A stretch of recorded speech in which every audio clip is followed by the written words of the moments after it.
8 strangest solved mysteries from around the world. Whether they're phenomenon thought to be ancient or extraterrestrial, or crazy detective stories that ended tragically, a solved mystery is worth reading about, especially since they offer that creep factor generally sought after in these types of narratives. They can involve centuries-old building techniques, natural occurrences, or the disappearances of people. And they bedeviled professional and amateur investigators for years or decades, only to be solved. Here are some of the strangest solved mysteries, and what really happened in these cases. 1. The mysterious Iron Pillar of Delhi. In the complex of Delhi stands one of the most curious metal objects in the world, the so-called Iron Pillar of Delhi, which does not seem to rust, despite being over 1,000 years old. The height of the pillar, from the top of its capital to the bottom of its base, is 7.2 meters, of which 1.1 meter is underground. The base rests on a grid of iron bars soldered with lead, into the upper layer of the dressed stone pavement. The pillar's lower diameter is 420 millimeters, 17 in, and its upper diameter 306 millimeters, 12.0 in. It is estimated to weigh more than 6 tons. While several inscriptions are found on the pillar, the oldest one is a 6-line 3-stanza Sanskrit inscription in verse form. As the name Chandra is mentioned in the 3rd verse, scholars have been able to date the making of the pillar to the reign of Chandragupta II Vikramaditya, 375-415 AD, a Gupta king. Although it stands in Delhi today, how this pillar got there, and its original location is still a subject of scholarly discussion. One theory suggests that from its original location, the pillar was moved and erected in the main temple at the fortress city of Laukant at Hilli, modern Delhi, when it was developed by the Tamar king, Anandapala II, in AD 1050. This is based on an inscription found on the pillar itself. In AD 1191, Anandapala's grandson, Prithviraj Chauhan, was defeated by the slave army commander of Muhammad Ghori of Ghazni, Qubadan Aibak, and Laukant fell into the hands of the invading Muslim army. In order to commemorate his victory, Aibak erected a mosque, called the Quwat al-Islam, Might of Islam, in Laukant. This mosque was built on the base of a temple, albeit not the one where the pillar was erected.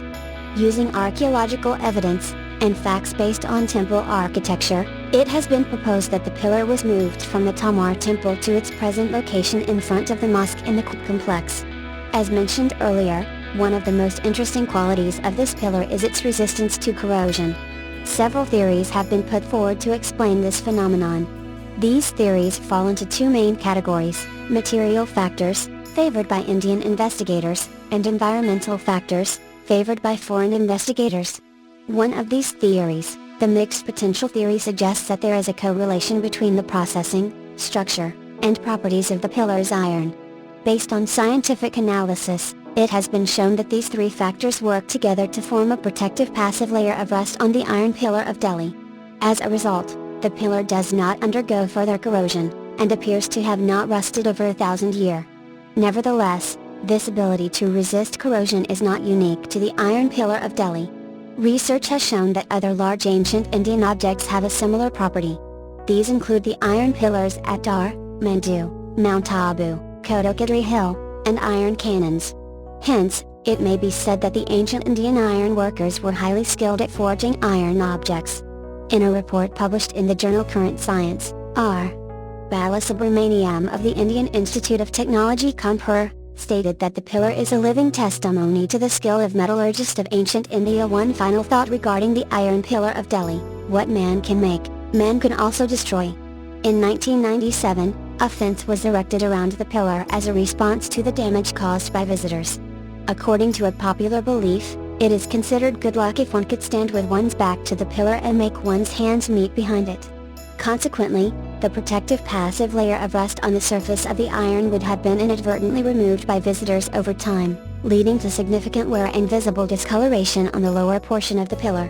It would be a great shame indeed if such monuments that reflect mankind's ingenuity fall victim not to the ravages of time, but to the actions of man himself. 2. The Blood Rain of Kerala. Michael Crichton, in his 1969 novel The Andromeda Strain, deals with a deadly extraterrestrial microorganism that rapidly and fatally clots human blood.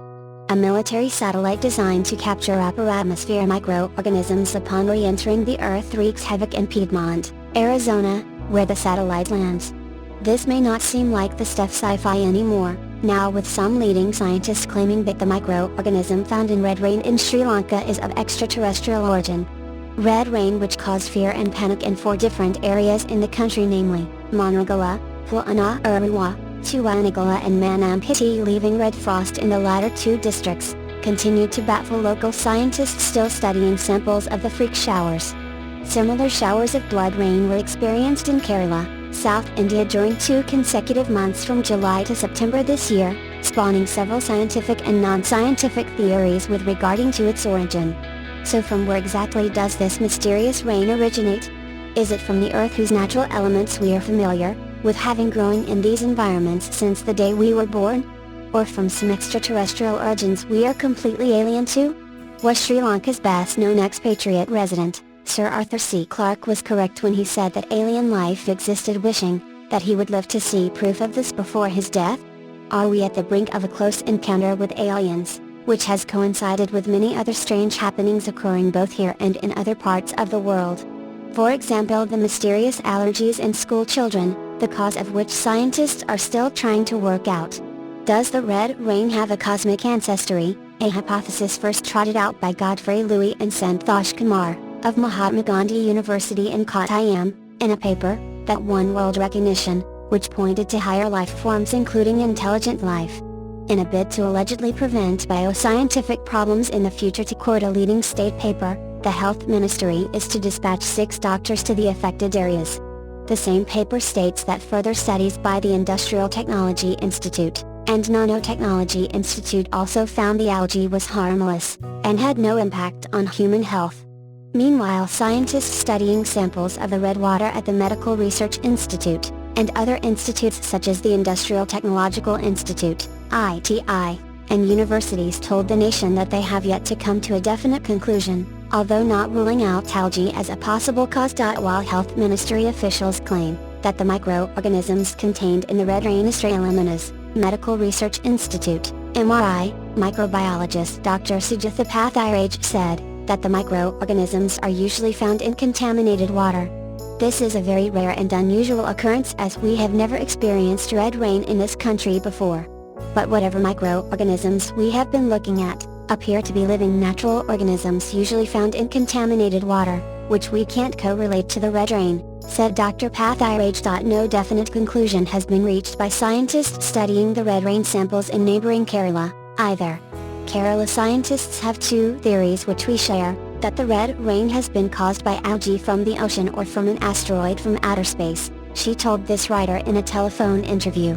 Like us, they too have yet to come to a definite conclusion as to its source. She nevertheless admitted that in all probability it could be algae. However, I will be able to make a comment based on facts by next week, when we expect the findings from samples we sent to the other institutes. She did add, however, that, with the drastic climatic changes we are now experiencing, we can expect anything. Unlike in Sri Lanka, Kerala, red rain is by no means a rare phenomenon. Colored rain in fact has been reported in Kerala as early as 1896 and several times since then. The longest blood rain showers were experienced in 2001, when rain of multicolored hues of yellow, green, black and red were reported for 3 consecutive months from July 25 to September 23, staining clothes and water as well as vegetation, according to news reports. The most recent of these red showers was in July this year, lasting for 1 week. It was initially thought that the rains were colored by fallout from a hypothetical meteor, but a study commissioned by the government of India is said to have concluded that the rains had been colored by airborne spores from locally prolific terrestrial algae. Several groups of researchers analyzed the chemical elements in the solid particles, and different techniques of study gave similar results. The particles were composed mostly of carbon and oxygen, with lesser amounts of hydrogen, nitrogen, silicon, chlorine and metals. In an interview with The Nation last July, Buckingham University UK, Buckingham Centre for Astrobiology Director in Cardiff University Professor Chandra Wickramasinghe claimed that life could have hitched a ride on a comet to Earth and evolved into the thousands of species that now inhabit the Earth. Writing to The Nation regarding the red rain, Professor Wickramasinghe says, "We have not examined any samples of the red rain of Sri Lanka, but I have seen some electron micrographs of this material that were sent to me by scientists at the MRI. At first sight it looks uncannily similar to the Kerala red rain, which my colleagues and I have been investigating for over 5 years. The red cells causing the redness of the Kerala rain are undoubtedly biological cells resembling algae. But so far their attempts to identify this known terrestrial algae have proved difficult. We conclude that they have all the characteristics of an alien microorganism. He added that the only reason that scientists have tended to dismiss this possibility is because it is held that life is a purely the Earth-based affair, with life originating on our planet 4 billion years ago. According to him, extraterrestrial life is considered by many to be an extraordinary hypothesis that needs extraordinary evidence to support it. Not only is the evidence for panspermia, hypothesis that life exists throughout the universe, distributed by meteoroids, asteroids and planetoids, and extraterrestrial microbes overwhelming, the confinement of life to our tiny planet is the most extraordinary hypothesis of all. Even in the past 3 months we have found evidence from astronomy, biology and geology that make the old theories of life confined to Earth indefensible. I think life is a truly cosmic phenomenon, and terrestrial life is a manifestation of such cosmic life. It is in this context that I think phenomena like the red rain could be connected with extraterrestrial microbes arriving at the Earth at the present time. In the case of the Kerala red rain, a sonic boom was heard prior to the rain. I think a fragment of a comet entering Earth exploded in the high stratosphere and released the red cells that formed the nuclei of raindrops. Professor Wickramasinghe's team in the UK have considerable work on the Kerala red rain that was published last year in a paper, Growth and Replication of Red Rain Cells at 121 Occ, and the Red Fluorescence, co-authored by Wickramasinghe, Rajkumar Gangappa, Milton Wainwright, Godfrey Louis and Santhosh Kumar, and the results were presented at the SPI meeting in San Diego, California. 3. The Mystery of Anastasia Romanov. The horror of the October Revolution hit home in 1918, when Russia's Tsar Nicholas II and his entire family were executed by Bolshevik secret police. Among them was 17-year-old Grand Duchess Anastasia Nikolaevna, better known simply as Anastasia. Because the bodies of the Tsar and his family were never found, rumors abounded that Anastasia had somehow escaped, rumors fanned by nearly a dozen women who claimed to be missing Duchess. The most prominent was Anna Anderson, a German woman who claimed to be Anastasia in 1921, while living in an asylum. She claimed to have no memory of her escape. While Anderson managed to fool some people, survivors of the Romanov dynasty rejected her. Still, the story was made all the more intriguing by the fact that Anastasia's body was never found. Anastasia was born on June 18, 1901, in Petrodvorets, Russia. On the night of July 16 to 17, 1918, she and her family were executed in Yekaterinburg, Russia. Speculation arose as to whether she and her brother, Alexei Nikolaevich, might have survived. In 1991, a forensic study identified the bodies of her family members and servants, but not hers or Alexei's. A 2007 DNA test of a second grave identified her and her brother's bodies. Anastasia was born Anastasia Nikolaevna, or Anastasia Nikolaevna, in Petrodvorets, Russia, a town near St. Petersburg formerly called Peterhof, on June 18, 1901. Anastasia's mother was Princess Alex of Hesse-Darmstadt, also known as Alexandra Fyodorovna, who became known as Empress Alexandra after her marriage. Her father, Nicholas II, was Russia's final Tsar, and part of the Romanov dynasty that had ruled the country for 3 centuries. Anastasia's parents married in late 1894, shortly after her grandfather, Tsar Alexander III, died of kidney disease and her father inherited the throne. Anastasia had 4 siblings, 3 older sisters named Olga, Tatiana and Maria, and a younger brother named Alexei, who was heir to the throne. In her younger years, Anastasia received her education from her mother, who taught the girl spelling and prayers. As she grew older, Anastasia was assigned a Swiss tutor. Anastasia and Maria were looked after by a governess, while their older sisters were cared for by their mother's lady-in-waiting. The tight-knit Romanov family lived peacefully at Tsarsky Palace, until Nicholas II generated increasing public hostility during World War I. In March of 1917, as soldiers launched a mutiny and began seizing the royal property, Nicholas II agreed to abdicate the throne in hopes of preventing a Russian civil war. Anastasia and her family were then exiled to the Ural Mountains and placed under house arrest. Unfortunately, a civil war could not be prevented. On the night of July 16 to 17, 1918, As Bolsheviks led by Vladimir Lenin fought to replace imperial rule with a new communist regime, the Romanov family was awoken and told to get dressed. On orders of the Supreme Soviet Council of Russia, Yakoslav Yurovsky, commandant of the Special House of Purpose, led Anastasia and her family down to a basement under the pretext that they were being protected from the impending chaos of advancing counter-revolutionaries. The family was met by a group of executioners, who opened fire on Anastasia, her parents and siblings, a few of the family's remaining servants and Anastasia's pet dog. The Romanov legacy seemed to have been silenced forever in that cold basement in Yekaterinburg, Russia. In the years following the Romanovs' murders, speculation arose as to whether Anastasia and her brother might have survived the execution. Rumors circulated that they were shielded from the bullets by family jewels that had been sewn into their clothing for safekeeping. Anastasia's fate was particularly prone to these conjectures, as a number of women claiming to be the Grand Duchess periodically surfaced. Among the best known of these women was Anna Anderson, aka Franziska Shanskowska, who, beginning in the early 1920s, fought to prove herself the rightful claimant of Anastasia's inheritance. Anderson's suit was rejected in 1970, and the mystery of the Grand Duchess Anastasia remained unsolved. Anastasia's dubious whereabouts inspired books, plays and movies, including an Academy Award-winning film starring legendary actor Ingrid Bergman. In the 1970s, an amateur archaeologist found a shallow grave containing the well-aged skeletons of 6 adults and 3 children. He suppressed these findings from the public until the Soviet Union collapsed in the early 1990s. A forensic investigation in 1991 identified the 9 bodies as belonging to Anastasia's family members and servants, but Anastasia and her brother's bodies still appeared to be missing. In 2007, a new DNA analysis of another grave, discovered near the first, conclusively identified Anastasia and Alexei's bodies, closing the door on nearly 90 years of mystery and speculation. 4. The missing teens of Oklahoma. Pearl Guzman always hoped her son would come home after he and 2 classmates disappeared while driving to a high school football game in 1970, so the distraught mother insisted on staying in her small Oklahoma town for years, even though the case quickly went cold. By the time 2 rusted vehicles were found in a mucky lake last week, including an old sports car with the remains of 3 people inside, it was too late for Guzman to learn that the years she stayed in Sayre, blanketing the town with posters, driving to neighboring areas on hunches, her son's grave had likely been a few miles away. She died, her children say, heartbroken in 2010. Mom didn't ever want to leave Sayre because she told us if Thomas came back, he'd be looking for us, said Lucia Van Zandt, Thomas' sister. Since we didn't have a body to lay to rest, it was just like he vanished.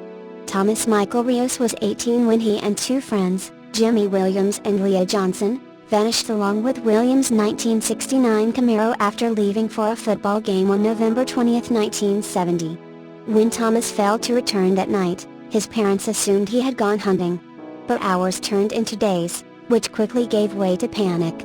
His parents called anyone who may have known their son, old girlfriends, high school buddies, friends 100 miles away in Oklahoma City, from where the family had moved the year before, and drove to talk to many of them. They were desperate for any scrap of information, according to Van Zandt and 2 of her sisters, Linda Childress and Amanda Guzman. Everything stopped for us when that happened, said Guzman, who was 16 when her brother vanished. The 7 surviving children soon watched their mother shrink from life. She became quiet and depressed, refusing to get out of bed for days. She was beside herself. She couldn't cope, Van Zandt said. She said her mother eventually pulled herself out of her near catatonic state with the help of her strong Christian beliefs. Yet she was haunted by a seemingly off-the-cuff comment Thomas once made about being able to disappear, if he wanted, in a way that nobody would find him. Teenagers say those kinds of things, but Mom was holding out for that hope that maybe he had decided to leave town and was alive somewhere, said Childress, who said she was 12 or 13 when her older brother went missing. They were grasping at straws. Her parents called police regularly, a duty that fell to their children in later decades.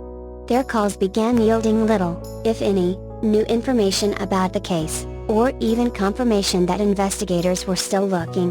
Then 4 decades later, the case broke wide open.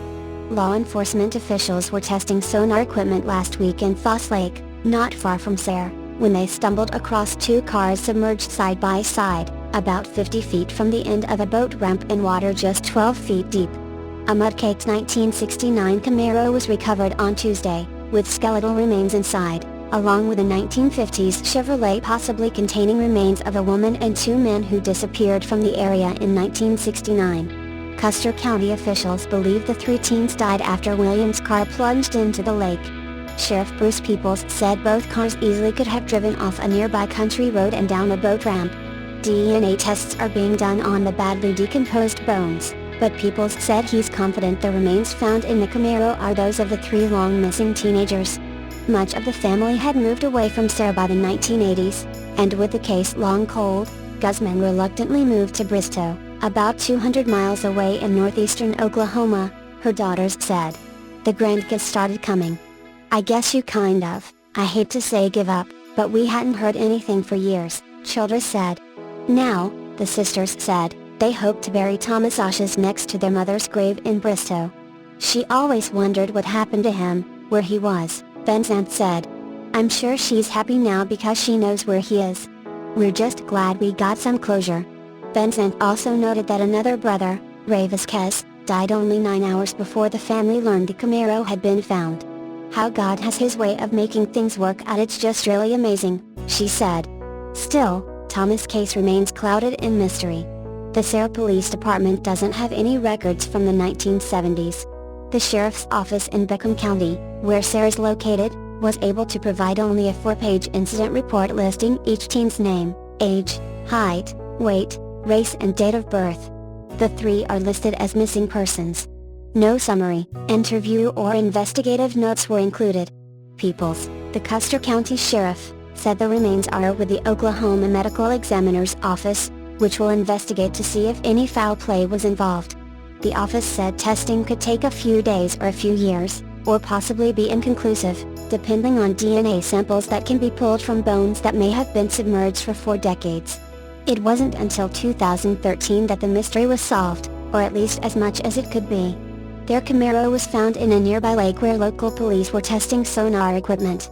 Sure enough, 3 bodies were found inside the car, which was submerged in just 12 feet of water, 50 feet from a boat ramp. The bodies were identified as the 3 teens, and while it isn't clear whether they drove the car in accidentally or were killed, at least their families can stop looking for them. 5. A man missing for 9 years spotted on Google Maps. A car that was recovered Tuesday from a Michigan pond with a man's body inside has been visible on Google Maps for years. Davy Lee Niles disappeared on October 11, 2006 after he was seen leaving his regular watering hole, Jake's Bar, in Byron Township, Michigan, WTV reported. At the time, his family said he met a friend there and then left abruptly, because he was dealing with the discomfort caused by cancer. His family lost hope of finding him, and in 2011 they published an obituary for the 72-year-old man. Davy Lee Niles, age 72, of Wyoming, passed away and only God knows the time and place, the obituary read online. While decorating a tree for Christmas outside of Cook Funeral Home in Byron Center, Bryant Houseman was on a lift when he spotted a car submerged in a pond. All of a sudden, it's like, whoa, there's the car out there, Houseman told Wood TV. No one could ever see it. It was murky and things moved around. The car with Niles' body inside is even visible on Google Maps. Not knowing that he just solved an 9-year-old mystery, Houseman called the Kent County Sheriff's Department to notify them about the submerged car. The Kent County Sheriff's Office dive team responded to the scene on Tuesday around 9 a.m. and confirmed that there was indeed a vehicle in the pond, and wrecking crews pulled it from the water just before 11 a.m. Niles' skeletal remains were discovered in the driver's seat of the mud-covered car in the pond, which is located about half a mile from where he was last seen, WTV reported. His relatives came to the scene Tuesday and said the discovery of his remains gives them the closure they've been waiting years for. For us today, it's a closure of a long search, Niles' son-in-law, Scott Hathaway, told Wood TV. Why God waited 9 years, I have no idea, but we're happy. It's good to have him home. Authorities say they are waiting on dental records to positively identify the remains, but they do believe it is Niles because the vehicle was his and they also found his wallet in the car. Foul play is not suspected and it's unclear what exactly happened to him. 6. Why the Mayans vanished. The collapse of the Maya civilization is considered one of the greatest unsolved mysteries of the ancient world. One can only speculate their downfall from the numerous explanations presented by researchers. The differences of their accounts imply the Maya, and their way of life is virtually a complete mystery to our modern way of thinking. How did this advanced society disappear without leaving any solid evidence of their downfall? Is this a sign of a sudden collapse from a cataclysm or, like some believe, abandonment is the result of political upheaval? With the absence of any concrete evidence, there are many possibilities of their decline, and the same can be said about their belief system as well. The main clues are from paintings on walls, pottery, and very few writings in the form of deciphered hieroglyphs. It's very difficult for researchers to piece together this ancient culture without information being left out, or interpreted incorrectly. Only recent discoveries have been used as evidence to explain how they all lived, and what happened to their lost civilization. During its reign, there is no doubt this amazing civilization was far beyond its time in comparison to other cultures, but there are still many unsolved mysteries surrounding this extraordinary people and their beliefs. Clues and evidence support the idea the Maya possessed superior knowledge in mathematics and astronomy. The keen observation of the night sky and its relation to their calendar and monuments must have had significant meaning in their way of life. For the time and effort it would have taken to advance to the level of knowledge they possessed, it seems this information must have had important meaning to them. Some of this wisdom would take decades of observation, and the use of very sophisticated mathematics to calculate the astronomical cycles which take thousands of years to complete, such as precession. How did the buildup of this knowledge completely disappear, without someone passing it along, unless something happened to the entire culture, taking their accomplishments with it? The Maya left behind the evidence to prove their knowledge of mathematics and astronomy was superior, but why did they practice sacrificial rituals and bloodletting? Was this their way of population control, or to please the gods of the underworld as most believe? These rituals were a complete mystery until the Bonampak murals were discovered, during an excavation in 1949. Before this time it was believed they were a peaceful non-violent culture. The most popular belief, that they performed ceremonies to please the gods, follows the same patterns as other cultures such as the Aztecs. It is believed from the depictions on ancient walls that members of the royal families practiced bloodletting and self-sacrifice for the sake of contacting the gods or their ancestors. It seems an advanced society would have plausible reasons to practice this sort of custom. Researchers believe the walls also depict prisoners of war as victims to human sacrifice. They determined these different ceremonies were held on certain days of the Maya calendar year or during celestial events. Why would these dates be important for the type of rituals they performed? For what is believed as entertainment, the Maya played a ball game called Pak-Ta-Pak. The game involved a rubber ball they would strike with their hips, trying to bounce it through a stone circle usually mounted high on a wall. With the existence of over 550 of these ball courts discovered so far, this evidence should determine the importance of the games to their everyday lives. It is believed by many that the games were the most sacred practice of the Maya, and the winners were sacrificed with honor. Others find this speculation hard to believe, with the idea of all the best players being killed off, leaving no competition for future games. For this reason, they believe the losers were sacrificed. If it was an honor to win the game only to be sacrificed, they must have believed it was for a valid reason, and this would encourage future team members to compete harder. What if the ball games were not for entertainment purpose, but were instead used to determine who will enter the afterlife? Was this part of their beliefs of entering the next life with royalty and honor?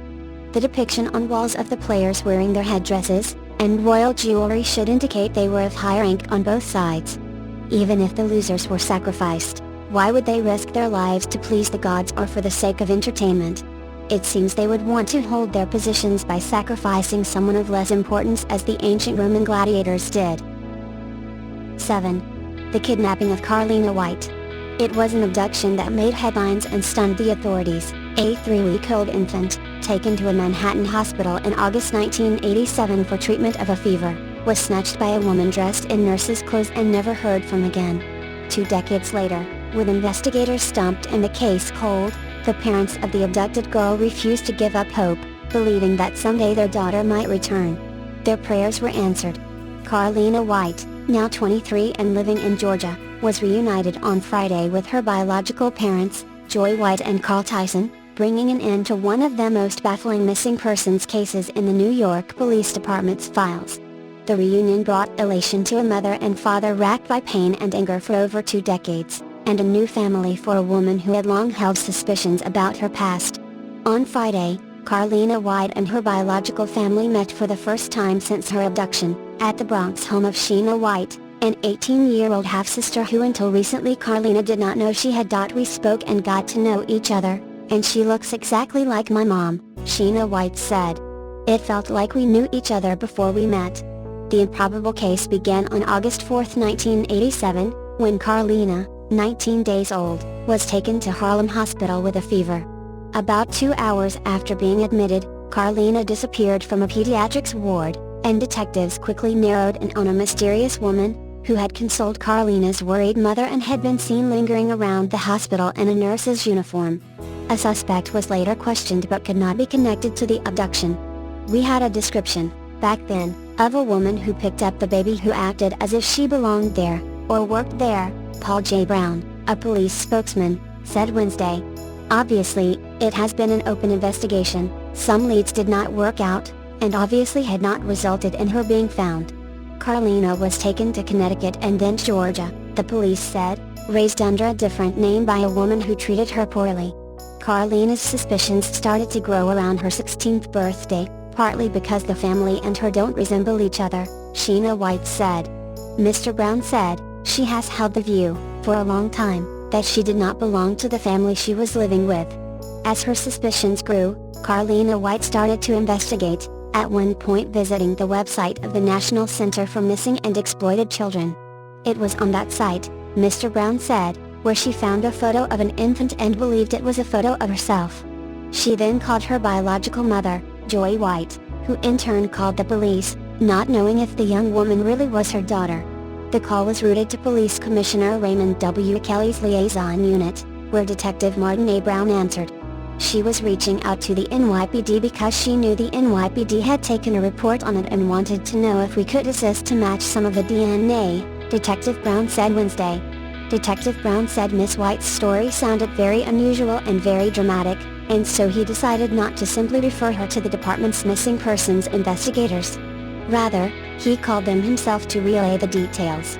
Those investigators eventually took DNA samples from Joy White and Carl Tyson, who separated years ago and went on to raise separate families, and checked their DNA against Carlina's. The daughter's natural instincts were confirmed with DNA swabs, Mr. Brown said. The detectives from the original case, he added, are elated. It has always bothered them that this kid was never found, he said. Mr. Brown said the case was still an active criminal investigation and would not discuss or name any suspects. Obviously the missing person aspect of it is closed, but the abduction part of it is not, he said. We have our suspicions of who may be responsible, but not enough probable cause to permit an arrest. Detectives got the official word of the DNA match on Tuesday night. But even before then, Carlina White and her biological family felt so strongly about their connection that they did not wait for the test results. They reunited on Friday night in the Bronx. She could not be immediately reached for comment. On her Twitter account, she noted that she planned to move to New York City and was looking forward to Sunday dinner. Her mother, who always contended that her daughter was alive and even used Carlina White's name as her email address, was overwhelmed. I know that she never gave up, Sheena White said. 8. The bizarre death of Bill Sparkman. The part-time census worker found naked, bound and hanging from a tree had staged his suicide to make it appear like murder, authorities said today. When the body of Bill Sparkman, 51, was found near a rural Kentucky cemetery in September, he was gagged, had duct tape over his eyes and neck, his hands and feet were bound with tape, and he had feds crawled down his chest. Authorities initially investigated whether Sparkman had been a victim of anti-government sentiment, but today they said in a statement that he died during an intentional, self-inflicted act that was staged to appear as a homicide. 2 life insurance plans had also been taken out by Sparkman, a single father, right before the time of his death, but payment for suicide was precluded, said police. If Sparkman had been killed on the job, his family also would have been eligible for up to $10,000 in death gratuity payments from the government, according to the Associated Press. He was not eligible for a separate life insurance policy through the government, because his census work was intermittent, Census Bureau spokesman Stephen Buckner said in September. According to the Kentucky State Police, DNA evidence shows that Sparkman was the only person who handled the key pieces of evidence and there was no evidence of involvement by other individuals. Kentucky State Police Captain Lisa Rajinsky said an analysis found that Fed was written from the bottom up. He was touching the ground, and to survive all Mr. Sparkman had to do at any time was stand up, she said. Sparkman had also discussed ending his own life, according to the police statement, and had often talked about the perceived negative attitudes toward federal entities by members of the community. Sparkman's mother, Henry Sparkman of Inverness, Florida, bristled at the conclusion. "I disagree," she wrote in an email to the Associated Press. Police said the official cause of death was asphyxiation and strangulation. Slain census worker was cancer survivor. Jerry Weaver of Fairfield, Ohio, was in the area for a family reunion when he discovered Sparkman's body on September 12 in Daniel Boone National Forest. Sparkman's truck was found nearby with his computer still inside. His tailgate was down, Weaver told the app at the time. "I thought he could have been killed somewhere else and brought there and hanged up for display, or they actually could have killed him right there. It was a bad scene." Sparkman, his mother said, had moved to Kentucky to take a leadership position with the Boy Scouts of America. He, himself, was an Eagle Scout. A single father and non-Hodgkin lymphoma survivor, Sparkman was working 2 jobs, as a census worker and a substitute teacher, while he waited for a permanent teaching position to open up. Carol Williams was Sparkman's course mentor in the teacher education program at Western Governors University, where he took online classes and graduated in 2008. "He was going to be a middle school mathematics teacher," she said. "From what I recall, he was an instruction aide, what we call a paraprofessional. He did a lot of things that teachers do." Williams said he was so devoted to education and such a hard worker that she nominated him to speak at commencement, which he attended in Salt Lake City after driving cross-country. In a 2008 profile in the Times-Tribune, which covers southeastern Kentucky, Sparkman talked about juggling school, work, chemotherapy treatments and being a single father to a teenage son. "I know a lot of people were out there praying for me, and I have no doubt that it was a mixture of God's will, the doctors, and my friends and family that got me through this," he told the newspaper. The Census Bureau said Sparkman's death was the first suspicious death of a census worker since 1998, although a 71-year-old employee was killed by a dog in Nashville, Indiana, in 2000. While media and pop culture speculation centered on lurid anti-Obama and anti-government conspiracies, the Kentucky State Police came out with a much more believable explanation. Sparkman was a cancer survivor, but likely believed his cancer had returned. He committed suicide and staged it to look like a homicide, in order to collect the $600,000 life insurance policy, which would go to his family.